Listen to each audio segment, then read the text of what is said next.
Ready to move in premium triplex villas at Bachapalli APR Projects. Welcome to Suman TV. ఆంధ్రప్రదేశ్లో ఎన్నికల హోరాహోరీ కొనసాగుతోంది. TDP, Janasena, BJP కూటమి ఎలాగైనా ఈసారి వైఎస్ జగన్మోహన్ రెడ్డిని గద్దె దించాలనే కోణంలో పనిచేస్తోంది. ముఖ్యంగా ఉత్తరాంధ్రపై ఎక్కువ దృష్టి సారించారు. ఉత్తరాంధ్రలో అధిక సీట్లని కొల్లగొడితే ఖచ్చితంగా వైసీపీ బలహీన పడుతుందని చెప్పేసి ఈ కూటమి ఆలోచిస్తుంది. అందుకే ఉత్తరాంధ్రలో కీలకమైన నేతలపైన బలమైన అభ్యర్థులని ఈసారి ఎన్నికల రంగంలోకి దించారు. ఇంతకీ వైసీపీ కూటమి హోరాహోరీ పోటీలో విజయం సాధించేది ఎవరు? నియోజకవర్గాల వారీగా విశ్లేషణ సై 2024లో చూద్దాం.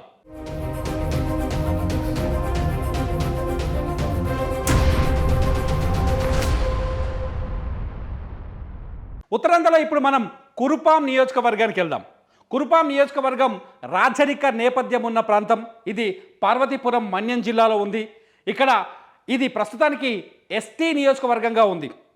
కురుపాం నియోజకవర్గం నుంచి 2014-2019లో పాముల పుష్పశ్రీవాణి అసెంబ్లీకి ఎన్నికయ్యారు. 2019లో వైఎస్ జగన్మోహన్ రెడ్డి ప్రభుత్వం వచ్చిన తర్వాత పుష్పశ్రీవాణి మొదటి విడతలో ఉప ముఖ్యమంత్రిగా పనిచేశారు. అయితే పుష్పశ్రీవాణిని కురుపాంలో ఈసారి ఓడించే అభ్యర్థి ఎవరు? పుష్పశ్రీవాణిని ఓడించడానికి టీడీపీ నియమించిన అభ్యర్థి ఆ శక్తి సామర్థ్యాలు ఉన్నాయి ఆమెకి. ఇంతకీ కురుపాం నియోజకవర్గం చరిత్ర ఏంటో ఒకసారి చూద్దాం. కురుపాం నియోజకవర్గంలో మొత్తం ఓటర్ల సంఖ్యను ఒకసారి చూద్దాం. కురుపాం నియోజకవర్గంలో మొత్తం ఓటర్లు 192,551 మంది ఉన్నారు. మొత్తం ఓటర్లు ఇవాల్టికి మనకు అందిన డేటా ప్రకారం 192,551 మంది మొత్తం ఓటర్లు ఉంటే అందులో పురుష ఓటర్ల సంఖ్య 94,078గా కనిపిస్తోంది. ఇందులో మహిళా ఓటర్లు 98,436 ఉంటే ట్రాన్స్జెండర్స్ ఇక్కడ 37 ఓట్లు ఉన్నాయి ట్రాన్స్జెండర్స్కి. అయితే ఇక్కడ ఒక విషయాన్ని చాలా స్పష్టంగా మనం చూడొచ్చు. కురుపాంలో 94,078 పురుషులుంటే 98,436 మహిళలు ఉన్నారు. ఇక్కడ మహిళల ఓట్ల శాతం ఎక్కువగా కనిపిస్తుంది. ఇక్కడ ఫలితాన్ని నిర్ణయించబోయేది కూడా మహిళలే అని చాలా స్పష్టంగా అర్థమవుతుంది. మహిళల్ని ఎవరైతే ఈ నియోజకవర్గంలో ఆకట్టుకోగలుగుతారో, మహిళలకి ఎవరైతే అధిక ప్రాధాన్యత ఇవ్వగలుగుతారో, మహిళల సమస్యల పట్ల ఎవరైతే అవగాహన కలిగి ఉంటారో వాళ్ళకి విజయం తథ్యంగా కనిపిస్తోంది. ఇంతకీ 2024లో కురుపాం నియోజకవర్గం నుంచి అంటే రేపు మే 13వ తారీఖున జరగబోయే ఎన్నికల్లో ఎవరు ఇక్కడ నుంచి ఎన్నికల బరిలో ఉన్నారో ఒకసారి చూద్దాం. కురుపాం నియోజకవర్గం నుంచి కూటమి అభ్యర్థిగా అంటే టీడీపీ, జనసేన, బీజేపీ కూటమి అభ్యర్థిగా తోయక జగదీశ్వరి ఉన్నారు. వైసీపీ నుంచి పాముల పుష్పశ్రీవాణి ఉన్నారు. ఇంతకుముందుకే మాట్లాడుకున్నాం. పాముల పుష్పశ్రీవాణి 2014లో విజయం సాధించారు, 2019లో విజయం సాధించారు, మంత్రిగా పనిచేశారు, ఉప ముఖ్యమంత్రిగా కూడా పనిచేశారు. పాముల పుష్పశ్రీవాణి చాలా పాపులర్ అయ్యారు. అయితే రెండో దఫా క్యాబినెట్ విస్తరణలో అంటే జగన్మోహన్ రెడ్డి చాలా స్పష్టంగా చెప్పారు గతంలో మొదటి 2.5 సంవత్సరాలు కొందరికి, ఆ తర్వాత 2.5 సంవత్సరాలు మరికొందరికి ఈ మంత్రి పదవులు అప్పగించారు, మంత్రులుగా బాధ్యతలు అప్పగించారు. అయితే మొదటి విడతలో మంత్రి పదవులు ఉన్నవాళ్ళు చాలా తక్కువ మంది రెండో విడతలోకి వచ్చారు. ఆ మొదటి విడత మంత్రిగా పనిచేసి ఆ తర్వాత రెండో విడతలో అవకాశం కోల్పోయిన వ్యక్తిలో పుష్పశ్రీవాణి ఒకరు ఉంటారు. పుష్పశ్రీవాణి ఈసారి మళ్ళీ 2024లో అంటే వచ్చే ఎన్నికల్లో కూడా పుష్పశ్రీవాణి పోటీ చేస్తున్నారు. అయితే పుష్పశ్రీవాణి పైన తొయ్యక జగదీశ్వరి ఈసారి కూటమి అభ్యర్థిగా ఎన్నికల బరిలోకి దిగుతున్నారు. తొయ్యక జగదీశ్వరి మొదటిసారి ఈసారి ఎన్నికల బరిలోకి దిగుతున్నారు. తొయ్యక జగదీశ్వరి బ్యాక్గ్రౌండ్ ఏంటంటే ఆమె ఒక రాజకీయ నేపథ్యం ఉన్న కుటుంబం నుంచే వచ్చారు. రాజకీయాలతో ఆమెకు మొదటి నుంచి అనుబంధం ఉంది. ముఖ్యంగా తెలుగుదేశం పార్టీ కార్యకర్తగా ఉన్నారు ఆమె. తెలుగుదేశం పార్టీ నుంచి ఆమె ఈసారి ఎన్నికల బరిలోకి దిగుతున్నారు. తెలుగుదేశం పార్టీతో చాలా అనుబంధం ఉంది. ఈ నేపథ్యంలోనే తొయ్యక జగదీశ్వరిని కురుపాం అభ్యర్థిగా ఎంచుకున్నట్టుగా తెలుస్తుంది. తొయ్యక జగదీశ్వరికి ఉన్న ప్రత్యేకతలు ఏంటంటే ఒకటి, ఆమె బీఎస్సీ బీఈడీ చదువుకున్నారు, మంచి ఎడ్యుకేషన్ ఉన్న వ్యక్తి, చక్కగా చదువుకున్న వ్యక్తి. అంతేకాకుండా గతంలో ఎంపీటీసీగా పనిచేశారు. అంతేకాదు తెలుగుదేశం పార్టీ మండల మహిళా పార్టీ అధ్యక్షురాలుగా పనిచేశారు. అరకు పార్లమెంటు నిర్వాహక కార్యదర్శిగా పనిచేసిన అనుభవం కూడా ఆమెకుంది. ఈమె తాతయ్య లక్ష్మీనాయుడు మొదటి నుంచి గతంలో ఎమ్మెల్యేగా పనిచేశారు. ఈ నేపథ్యంలోనే ఆమెకు రాజకీయ నేపథ్యం ఉంది. ఖచ్చితంగా వాళ్ళ ఫ్యామిలీ లెగసీ ఈమెకు ఉపయోగపడుతుందని చెప్పేసి చాలా బలంగా విశ్వసిస్తోంది టీడీపీ. ఖచ్చితంగా పుష్పశ్రీవాణిని ఓడించే సత్తా తొయ్యక జగదీశ్వరికి ఉందని కూటమి తరఫున ఆలోచన చేసినట్టుగా తెలుస్తుంది.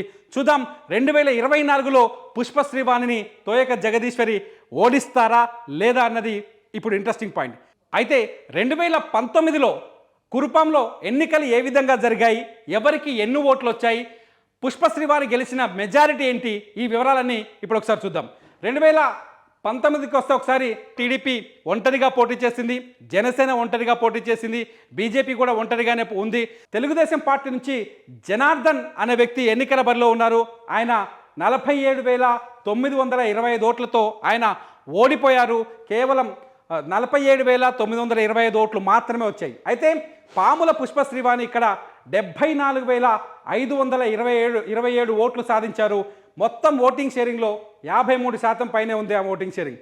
ఇకపోతే ఇక్కడ జనసేన లెఫ్ట్ పార్టీల పొత్తు కొనసాగింది 2019 ఎన్నికల్లో. ఆ పొత్తులో ఇక్కడ కమ్యూనిస్టు వామపక్షాల అభ్యర్థి అశోక్ కుమార్ కొలకల ఎన్నికల బరిలోకి దిగారు. అశోక్ కుమార్ కొలకలకి 8,605 ఓట్లు వచ్చాయి.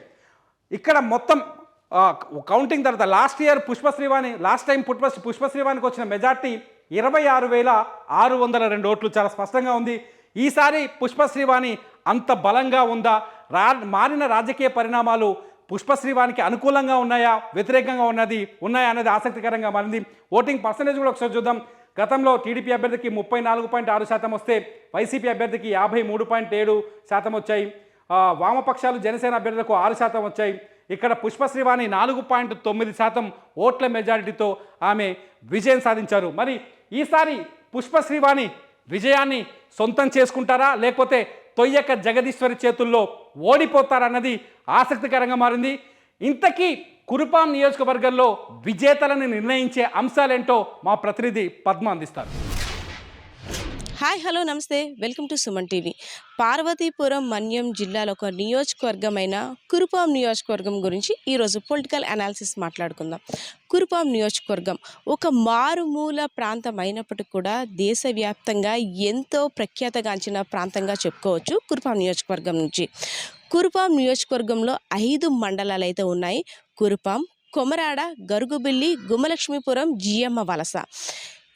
ఇప్పటి వరకు 3 సార్లు ఎన్నికలు జరగా ఒకసారి కాంగ్రెస్ కైవసం చేసుకుంటే 2 సార్లు వైసీపీ విజయాన్ని సొంతం చేసుకుందని చెప్పుకోవచ్చు. ప్రధానంగా ఇక్కడ ఎస్టీ వెలగ సామాజిక వర్గానికి సంబంధించిన వర్గీయులు కూడా ఎక్కువగా ఉంటారు. సో గెలుపోటములు కూడా నిర్ణయించింది ఈ వర్గీయులనే చెప్పుకోవచ్చు. ఈసారి సిట్టింగ్ వైసీపీ ఎమ్మెల్యే పాముల పుష్పశ్రీవాణి బరిలోకి దిగుతుంటే, అలాగే టీడీపీ నుండి ఎమ్మెల్యే అభ్యర్థిగా తోయిక జగదీశ్వరి బరిలోకి దిగుతున్నారు. సో ఇరువురి మహిళల మధ్య గట్టి పోటీ అయితే ఈసారి నెలకొంటుందని నియోజకవర్గంలో అయితే ఒక పెద్ద టాక్ అనే చెప్పుకోవచ్చు. ఓకే, పాముల పుష్పశ్రీవాణి గురించి నియోజకవర్గంలో ఉన్న బలాలు బలహీనతల గురించి ప్రస్తుతం ఇప్పుడైతే మనం మాట్లాడుకుందాం. పాముల పుష్పశ్రీవాణి గారి గురించి పాజిటివ్ అంశాలని చర్చించుకుందాం. రాజకీయ కుటుంబ నేపథ్యం ఉంది కాబట్టి ఈసారి పాజిటివ్ అంశం అనే పాముల పుష్పశ్రీవాణి కూడా కలిసి వచ్చే అంశం. అంతేకాదు నియోజకవర్గంలో ఉన్న సమస్యలపై ప్రత్యేక దృష్టి సారించడంలో పాముల పుష్పశ్రీవాణి కొంత ప్లస్ మార్క్ని అయితే సంపాదించుకున్నారు. ఇంకా గడప గడపకు మన ప్రభుత్వం అనే కార్యక్రమం ద్వారా ప్రజల్లోకి నేరుగా వెళ్తూ ప్రజా సమస్యలపై దృష్టి పెట్టారు అని ఒక పాజిటివ్ టాక్ అయితే నియోజకవర్గంలో వినిపిస్తుంది. అంతేకాదు సోషల్ మీడియాలో యాక్టివ్గా ఉండడం, తను చేసిన అభివృద్ధి కార్యక్రమాలు, వైసీపీ పార్టీ నుండి అందిస్తున్న సంక్షేమ పథకాలు తదితర అంశాలను సోషల్ మీడియా ద్వారా ఫాస్ట్గా ప్రజలకి తెలియజేయడంలో ఈమె ముందుంటారనే చెప్పుకోవచ్చు. ట్రైబల్ ఇంజనీరింగ్ కాలేజ్ ఏర్పాటులో పాముల పుష్పశ్రీవాణి ప్రత్యేకంగా దృష్టి సారించడం అదొక ప్లస్ అంశంగా కూడా చెప్పుకోవచ్చు. ఇక నెగిటివ్ విషయానికి వస్తే ఎన్నికల ముందు వైసీపీ ప్రభుత్వం ఇచ్చిన హామీలు పూర్తిగా విఫలం చెందాయని ఒక నెగిటివ్ టాక్ కూడా వినిపిస్తుంది. అంతేకాదు ఉప ముఖ్యమంత్రిగా ఉన్న నియోజకవర్గంలో అభివృద్ధి కానరాలేదు, అభివృద్ధి అనేది జరగలేదు అని కూడా నియోజకవర్గంలో ప్రజల నుండి వస్తున్న ఒక మైనస్ పాయింట్గా, మెయిన్ పాయింట్గా కూడా పరిగణించుకోవచ్చు. అంతేకాదు కుటుంబంలో ఉన్న అంతర్గత విభేదాలు కారణంగా పాముల పుష్పశ్రీవాణికి ఈసారి మైనస్ అయ్యేటట్టు కూడా కనిపిస్తుంది. ఏనుగుల సంచారం కారణంగా పంట నష్టపోయిన రైతులపై దృష్టి సారించడంలో కూడా ఈమెకు నెగిటివ్ ఉందని కూడా చెప్పుకోవచ్చు. ఓకే, టీడీపీ నుండి ఎమ్మెల్యే అభ్యర్థిగా బరిలోకి దిగుతున్న తోయక జగదీశ్వరి గారి గురించి పాజిటివ్ అంశాలను అలాగే నెగిటివ్ అంశాలను కూడా ఇప్పుడైతే చూద్దాం. టీడీపీ ఎమ్మెల్యే అభ్యర్థిగా బరిలోకి దిగుతున్న తోయక జగదీశ్వరి ఎస్టీ వర్గానికి చెందిన మహిళ, అంటే ఒక అమాయకురాలైన మహిళ అని కూడా ఒక పాజిటివ్ ఉంది. అంతేకాదు మొదటి నుండి కూడా టీడీపీలోనే ఈమె కొనసాగుతూ వస్తుంది, అది ఒక పాజిటివ్. అయితే సీనియర్లైన కాంగ్రెస్ నాయకులు మద్దతు అలాగే వారి యొక్క గైడెన్స్ కూడా తోయక జగదీశ్వరికి ఉందని కూడా చెప్పుకోవచ్చు.